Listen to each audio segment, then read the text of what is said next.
And Joanne, Barry and Melissa, what caused you both to start making puppets?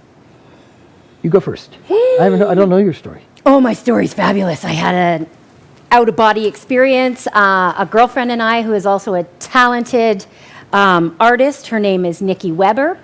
Her and I saw that Henson Studios was putting on a contest. That's the camera, there we go. Okay, Henson Studios was putting on a contest, and it was to design a character that would fit into the world of the Dark Crystal. So I was a huge Dark Crystal fan, huge Henson fan. So is she.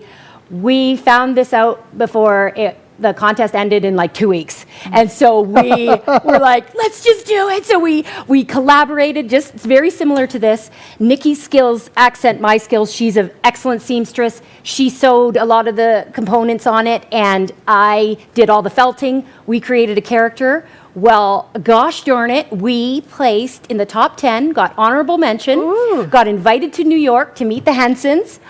It was the highlight of my entire life, and we flew down there, met them, toured the studios. Even the professional puppeteers used my puppet, gave me some constructive criticism, and I came home so pumped from that trip, and that is immediately when I started my puppet company. Wow, that's so cool. What about you? That's a very cool story. I was a young radio news reporter in Charlotte, North Carolina, working for member station WFAE. And I interviewed a local puppeteer who was doing wonderful work, a guy named Donald Devitt and his partner Drew Allison, and they ran a company called Gray Seal Puppets, which is still around doing beautiful work. And so I interviewed them in the basement. He was doing it, Donald was doing it out of the basement of his home at the time. So I went down to his basement, and he had these little bookshelves, and all of them were filled with puppets, all different shapes and colors and sizes. And one of the reasons I was interviewing Donald was that he had just written a step-by-step book on how to make puppets out of foam rubber. And I said, my aunt would like one of those books, I'll bet. So they gave me one of the book. And I went home, and I don't know. Your aunt didn't get the book, did she? No, she did not get the book. It. You kept it. Yeah, okay, true confession. I don't have an answer. Yeah.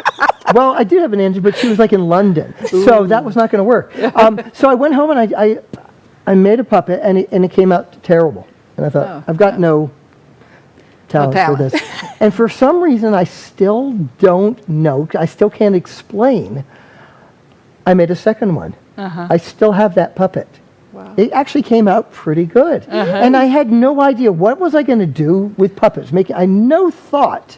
And one thing led to another, and now here we are. You're stuck with me. Here we are. That brought us here. But it was one of those transformational moments. Life makes sense in reverse. Exactly. When you're going along, it doesn't. Why is this happening? Yeah. But then when you look back, you see how all the pieces perfectly, sometimes imperfectly, fit together to lead you where you have to go. You're Even the going. bad moments.